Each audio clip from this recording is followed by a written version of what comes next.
अंकसपुर नामक एक गांव में था एक आदमी चंपकलाल सेठ, जो सोने का कारोबार चलाता था। गांव में हर कोई चंपकलाल के पास अपना सोना गिरवी रखकर पैसे लिया करते थे। एक दिन लीला नामक एक लड़की, जो एक जाने माने घराने से थी, सेठ जी के पास आई। चंपकलाल जी, मुझे आपसे कुछ जरूरी बात करनी है। पता नहीं इतने अमीर घराने की लड़की मेरे पास क्यों आई? कुछ महत्वपूर्ण बात होगी, ध्यान से सुनना पड़ेगा। बोलिए मेम साहब, क्या बात है? सेठ जी, इस बारे में आपको भी पता है, जब मेरे पिताजी जीवित थे, आपको पता है ना, हमारी जिंदगी कितनी अच्छी थी। पर अभी हमारी परिस्थिति कुछ ठीक नहीं है, इसीलिए आपसे मदद मांगने आई हूँ।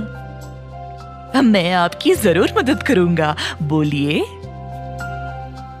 अगर हमें पहले जैसा रहना है तो हमें एक गुप्त खजाने के संदूक ढूंढना पड़ेगा, जो मेरे पिताजी के पास था। इतने सालों तक उन्होंने उसको छुपा के रखा था और अब हमें उस संदूक का पता लगाना पड़ेगा। पिताजी के अलावा और किसी को इसके बारे में नहीं पता।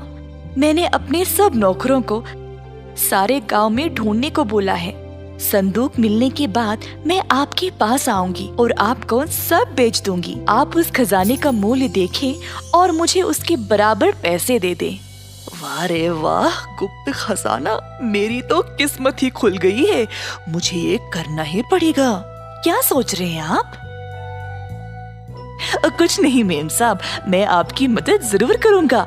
आपका काम खत्म होने के बाद मेरे पास आ जाना। लीला फिर वहाँ से चली गई। घर जाने के बाद उसने अपने सारे नौकरों को बुलाया। सब लोग मेरी बात ध्यान से सुनो। मैंने चंपकलाल सेठ से बात कर ली है। उसको मेरी बातों पर विश्वास भी हो गया। उसको कोई संदेह नहीं हुआ, क्योंकि मैंने स्पष्ट रूप में बात की।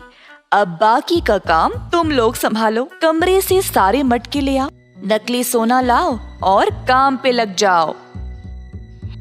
मेम साहब, इन सब चीजों पे नकली सोने का लेप तो लगाना मुश्किल नहीं है, पर पकड़े जाने का अवसर है। मैं इतनी भी बेवकूफ नहीं हूँ। सारा नकली सोना नीचे भर के ऊपर ऊपर से कुछ असली सोना भी डाल के दे दूंगी। अब अगर कुछ चाहिए तो थोड़ा सा निवेश भी तो करना पड़ेगा ना। ठीक है मेम साहब, आप जैसा कहे हम वैसा ही करेंगे। और बस इतना ही नहीं, सारी चीजें असली सोने की तरह चमकनी चाहिए। सबने लीला की बात मानी और काम पे लग गए। लीला अपनी योजना के अनुसार काम करवा रही थी और इसी दौरान चंपकलाल ने ये खुशखबरी अपनी पत्नी को बोला कि जल्द उसको ढेर सारा खजाना मिलने वाला है।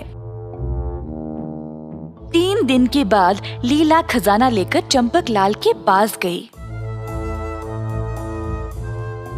चंपकलाल जी, हमारे घर में एक कुआं है। मेरे पिताजी ने सारा खजाना वहीं पे रखा था। ये देखिए। लीला ने ढांपे हुए कपड़े को हटाया और चंपकलाल को सारा खजाना दिखाया। चंपकलाल भी इतना खजाना देखकर खुश हो गया।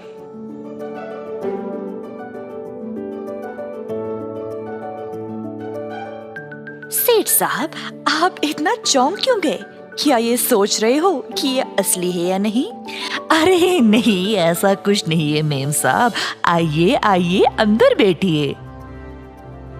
सेवकों, संदूक को अंदर रख दो।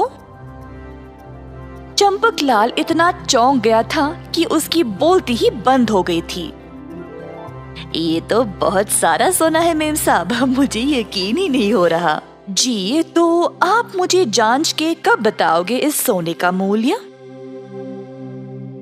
अरे मेम साहब, इसको जांचने की कोई आवश्यकता ही नहीं है।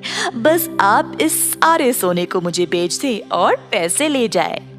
ये कैसे संभव है? आपको सोने की जांच तो करनी चाहिए। मुझे बाद में कोई परेशानी नहीं चाहिए। आप अभी मेरे सामने ही इसको जांचो। जी, आपको कहीं और जाने की क्या जरूरत, मैं अभी देखता हूँ।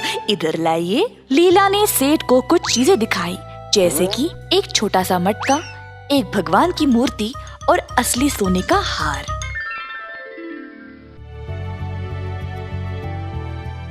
ये काफी है जांचने के लिए, या और दिखाऊं? अरे नहीं मेम साहब, इतना ठीक है। और मैं आप पे भरोसा नहीं करूँगा तो और किस पे करूँगा, है ना? चंपकलाल ने बाकी के खजाने को जांचा नहीं और लीला को पैसे दे दिए। लीला ने तुरंत पैसे लिए और वहाँ से चली गई। चंपकलाल को लीला पर पूरा यकीन था और उसको सारे सोने का बराबर पैसा दे दिया।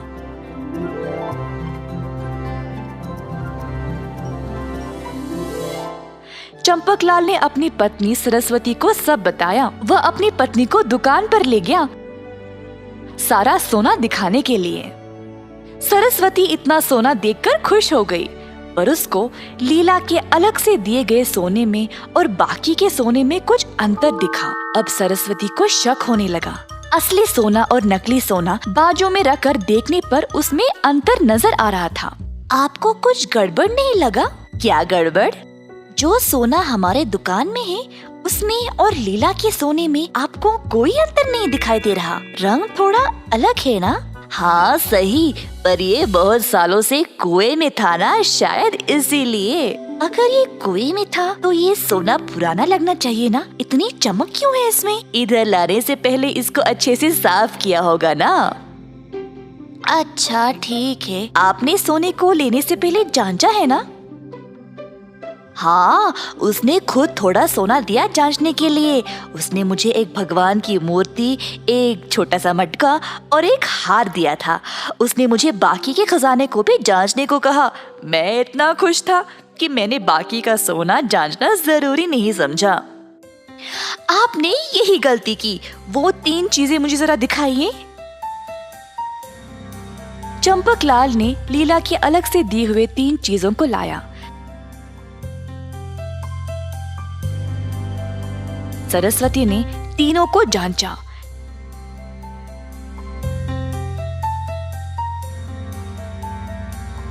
जैसे चंपकलाल ने कहा था, ये 3 असली सोने के थे। लेकिन जब सरस्वती ने बाकी के खजाने को जांचा तो सब कुछ नकली निकला। देखा, उसने आपको ठगाया है। किसी पर भी इतनी आसानी से विश्वास नहीं करना चाहिए।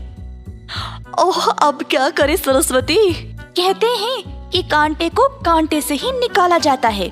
मेरे पास एक योजना है। चलिए। दोनों ने खजाने का संदूक लिया और अपने घोड़े पर रखकर निकल गए। रास्ते में उनकी मुलाकात सरस्वती के भाई श्याम से हुई। सरस्वती ने अपने भाई को सब कुछ बताया और फिर तीनों मिलकर लीला के घर गए। लीला तीनों को उसके घर की ओर आते हुए देखकर घबरा गई कि कहीं इनको पता तो नहीं चल गया। जो भी हो, मुझे इस परिस्थिति से निकलना ही पड़ेगा। लीला जी, ये मेरा देवर है श्यामलाल। जी नमस्ते। लीला जी, ये सारा सोना खरीदना चाहता है और पैसे भी लाए हैं, तो ये आपसे सारा सोना लेगा और फिर आपको पैसे दे देगा। अच्छा, तो आप चाहते हो कि मैं आपको आपके पैसे वापस कर दूं और श्यामलाल मुझे पैसे देगा, है ना? ठीक ठीक। लीला ने सारे पैसे चंपकलाल को वापस कर दिया। उन्होंने लीला को सोना वापस किया और पैसे लेकर तुरंत वहाँ से चले गए।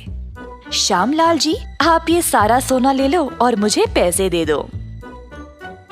हाँ जी जरूर, मैं आपको दे दूंगा, पर पहले मैं इन सब को जांच लूं और फिर मैं आपको केवल असली सोने का पैसा दूंगा। श्याम की बातें सुनकर लीला को शक हो गया। श्याम सोने को जांचने लगा। सिर्फ वो 3 चीजें असली थे और बाकी के। इसी दौरान चंपकलाल ने ग्राम प्रधान को लेकर लीला के घर आ पहुंचा। उसने सबको बताया कि कैसे लीला ने उसको धोखा दिया और श्यामलाल ने भी गवाही दी और सबूत भी दिखाया। अंत में लीला को अपने कर्मों के लिए दंड दिया गया। जो आप पर विश्वास करता है उसको कभी भी धोखा नहीं दे। किसी भी मुश्किल परिस्थिति से होशियारी से निकल